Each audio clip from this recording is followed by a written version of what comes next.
What's up guys, Groge Gaming here. Welcome back to another Clash Royale video. In today's video, we are going to go over my finish last season, and as you can see, I finished 726th in the world. Yeah, top 1000 is what I wanted, and I just about managed to get there after a 13 game unbeaten streak where I had a few draws and then mostly wins. So that was really good to finish the season off. And we're going to go through some of those replays today with the Hog Cycle deck and also open up this chest. So let's crack on with that first.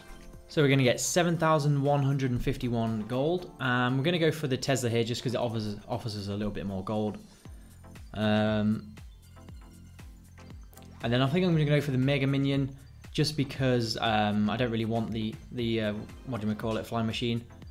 Ice Golem there just because just seems like a better choice for me. Gonna go for the Lightning because eventually I do want to have a Golem beatdown deck of some kind. So I feel like that's the clever choice. It's got to be Baby Dragon in this situation just because of, yeah, the clone. And then the legendary we are going to get is either a Lava Hound or a Lumberjack. And personally, I'm not really sure. It doesn't really make a difference because I'm not really using them, so I'll probably just go Lumberjack. It doesn't really make a difference to me, so... But yeah, that's not a bad chest at all. That's a decent amount of cards, so I'm pretty happy with that. And then guys, moving on to some replays. Now, I know you guys aren't a massive fan of replays, but I think it'll be quite good to kind of go over them because they were pretty good games, quite entertaining, and we can go through some of the plays that we made. So check this guy out. We beat him, and he finished 43rd in the world. So he went from 5,600, lost to me, and then went on to finish at 6,140. So God knows how he did that. But I wanted to stop after that because, yeah, I just thought that's a good place to call it a day. But anyway, we'll go ahead and watch this game.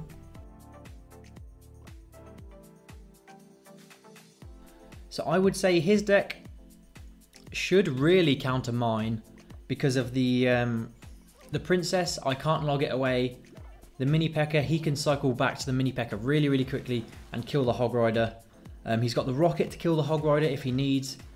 I can zap away the bat, so that is the good thing in this matchup. And he doesn't have a lot for my to deal with my cannon. His deck in this matchup is really about waiting for me to overcommit.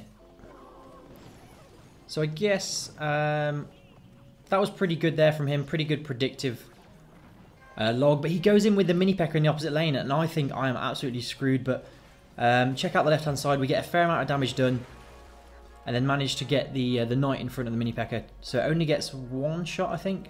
I'm pretty sure that's just one shot on the tower there. Does a crazy amount of damage, but we've taken the damage lead. And he gives us back the elixir by using the 3 elixir cannon for the Hog Rider. So far, pretty good. And obviously, he knows I don't have a log, so it is ideal for him to try and chip down my tower with the princess. But he used 5 elixir and only got 1 shot. And then he had to use another bit of elixir to...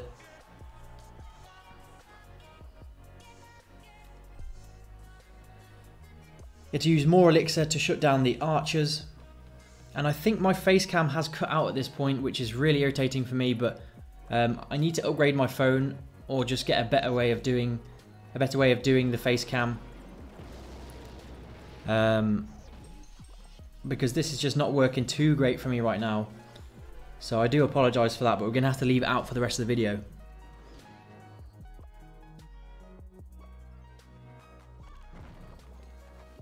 Anyway, as you can see, trying to chip me down with the princess. Doing a fairly good job of pressuring with the princess as well. That princess is just absorbing all of my elixir. We do get a hog shot, which was pretty good, even after the rocket. And then we've still got 2 archers on that side as well. So at this point, I know I can pretty much fireball him out. Which is why I go ahead with the fireball there. And I would really suggest doing that towards the end of the game. Unless, of course, they go for a rocket like that, then you can try and get the Hog Rider damage in. And that was a great zap. We froze the Ice Spirit and the Mini P.E.K.K.A. Obviously, we've got a tank for the Princess. And just make sure he doesn't get that damage done to us. Forces the rocket out of him because he's so scared. And he knows at this point that I can cycle back to a Fireball. So, towards the end of these games, it's really important to get those Fireballs in. Because it's the same elixir as a Hog Rider and it's guaranteed damage. Whereas a Hog Rider, they can form a counter push. And also, the Hog just won't get any damage. So that was pretty good. And then what we are going to do is go over this draw with the bait deck. So this is a new bait deck that's out. Yeah, I'd say it was pretty new. This guy finished really strong, pretty strongly. But obviously he counters my deck pretty hard because I don't have an answer to the Goblin Barrel for a positive trade. And also he has the rocket to rocket down my tower and then the tornado to pull the hog. So definitely a tough matchup, but I think we played it pretty good. So I felt like being fairly aggressive and I think it, yeah, I would say it kind of paid off here. We get 2 shots, he misses the tornado, so I'm really happy with that. And at this point, Fireball is a great choice.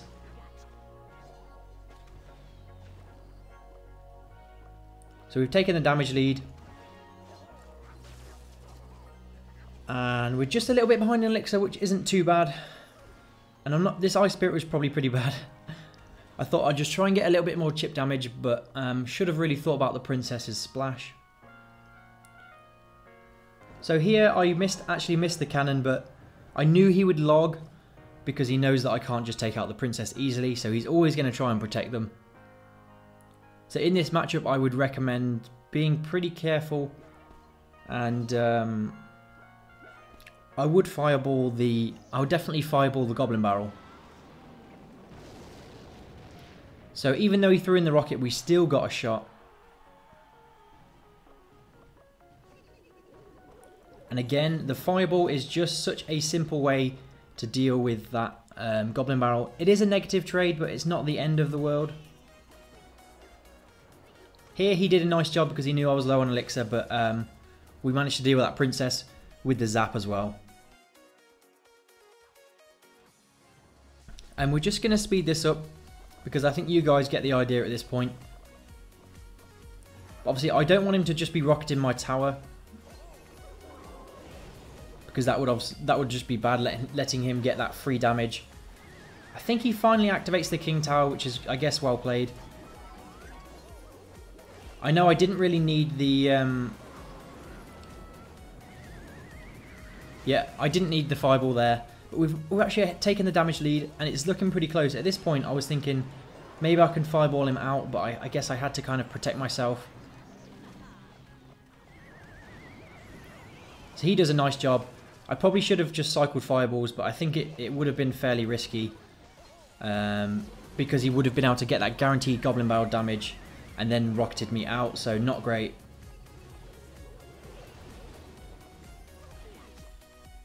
So these pesky Princesses are really good in this matchup, and I think at this point we've kind of accepted that it's going to be a draw. Tornado, log, everything. Counted my deck pretty hard, but we managed to hold our own. So I would say don't go too aggressive on ladder when you're trying to push, because you can easily get the draws if you're smart, and then next game you can get that win, and that's what really helps. So if you can see here, we've got 1, 2, 3, 4, 5, 6, 7, 8, 9, 10, 11, 12, 13 games unbeaten because I was just fairly patient and I punished at the right times. So we will go over this Golem 3 Musketeer decks because they are very difficult to deal with, and if you guys have faced them, I'm sure you probably think the same. No matter when it is that I come against them, I always find it tough. But I think I dealt with it pretty well this game.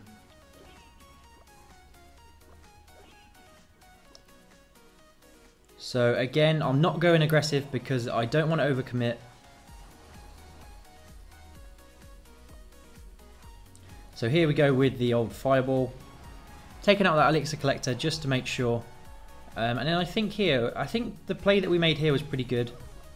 I probably should have sent in the hog a bit earlier, but when I first thought about it, I thought, a Night Ice Spirit push, that'll probably do. But then I thought, you know what, we're going to throw in the hog, see if we can get some extra damage, because I was pretty sure that there was going to be minions in there.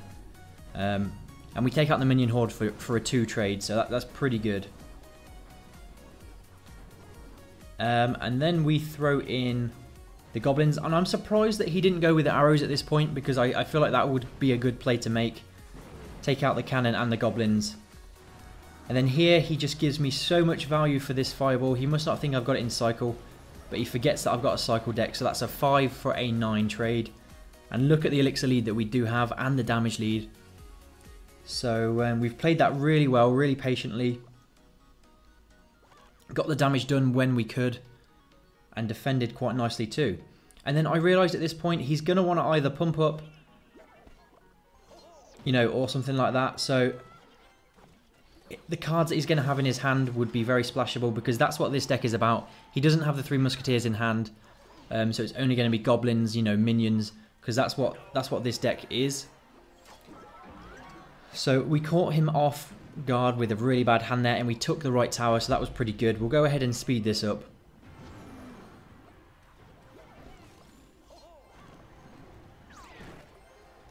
Obviously at this point we're just looking at defending, not really looking to take that other tower. And the minion horde in this situation is the most scary. The 2 musketeers on the right can be easily dealt with archers, goblins, just fairly simple stuff. Keep the fireball for the minion horde when they're making those crazy pushes. As you see here, I wanted to fireball, but I thought this minion horde could really mess me up. So I decided to save the fireball. But yeah, basically that was how my push went at the end of the season. I really enjoyed that last streak of games, but before that I was playing for so long it was ridiculous. But what we're going to go ahead and do now is just play a game with this deck. Should be fairly easy, I would say, unless he's got a complete counter. Oh no, he's already given us some BM because he's a level 12 and he's going to be scared. I presume I can zap this, yeah. I'd be surprised if I couldn't.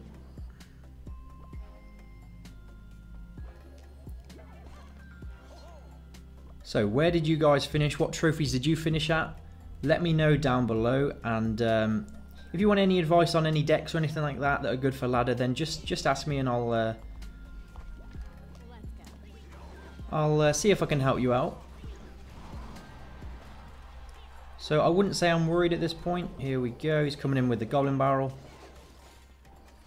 Fairly easily dealt with. We're going to go a hog rider opposite lane. I think he will probably have an inferno tower. Level 8 inferno tower. Let's just go ahead and zap it, because my hog should absolutely destroy that inferno tower. Well played. We're just going to get the knight in there to take care of all of that, and he one-shots the goblins, which is pretty crazy. So this is a bit unfair, but I thought we would just do some a live game or two.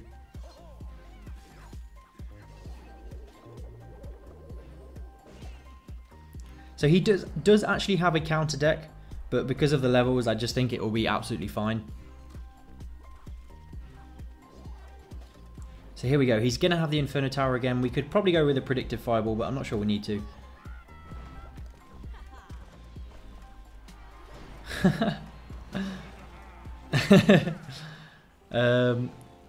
Yeah. I'm not really sure what that play was about, and we took out... we took out the tower very easily. So yeah, interesting first game.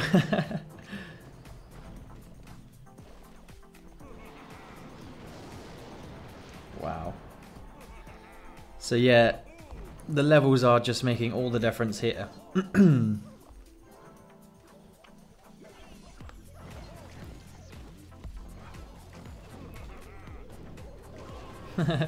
So we're going to take the second tower pretty easily. Oh, I hope he doesn't think I'm too much of a noob. If he sees where I finished, I'm sure he'll change his mind on all that.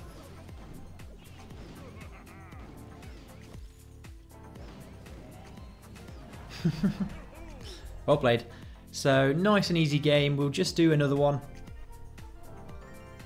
Jump straight into that. Hopefully we matched up against a level 13. Yep, good luck.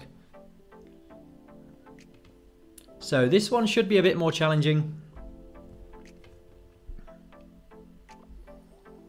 Gonna split the archers at the back.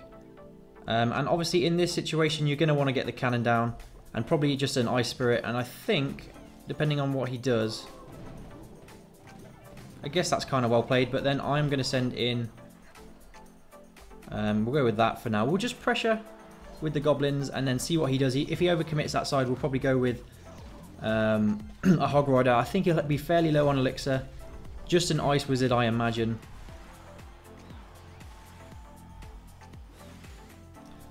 So yeah,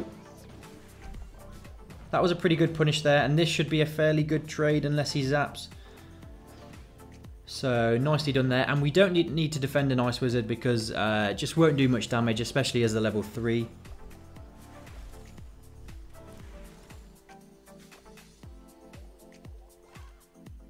So here we go again.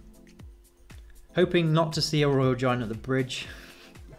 So he's going that side. What I will actually do is go for another hog push. Might be a bit of an overcommitment, but we're not too worried. Okay.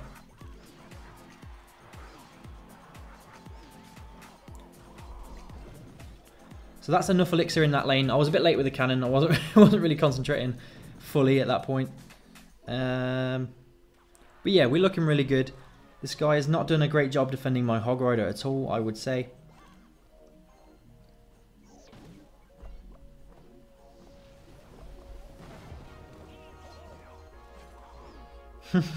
So he doesn't get a shot there.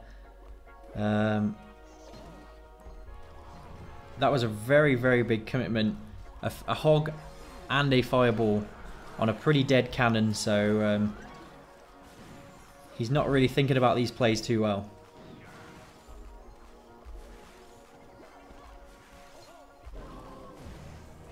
We'll just go ahead with the... we'll just go ahead with this push. We should get a decent bit of damage.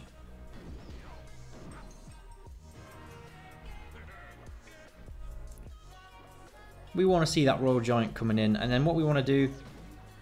Okay, so he's going all out, and I'm just not really sure. We don't need to freeze the hog, we just need to freeze the Royal Giant, and I don't think he's going to take down the tower. Push it away. Okay, then. Let's see if we can take out this tower. Probably not with this amount of time left. No, we were pretty close, but yeah, good game, well played. So... I guess you can draw some tips from that game. Don't overcommit like he did with the fireball and the hog. Play patiently, and obviously I knew when he went so aggressive with the Royal Giant and everything like that he wouldn't have much elixir for the Hog Rider, so that made the Hog Rider a really effective push to make, and we got so much damage done that first time that it was pretty much game over from then. But yeah, super happy with my finish last season, 726th in the world. I'll take that any day of the week. And I just want to say thank you guys so much for 3,500 subscribers as well. You guys keep me going. You guys keep supporting me. I'll drop a friend link in the description down below, and you guys can add me and spectate me in battles and cheer me on. Support me for my end of season pushes, and that'll be great. So yeah, thanks a lot guys. I'll see you guys in the next one. Peace.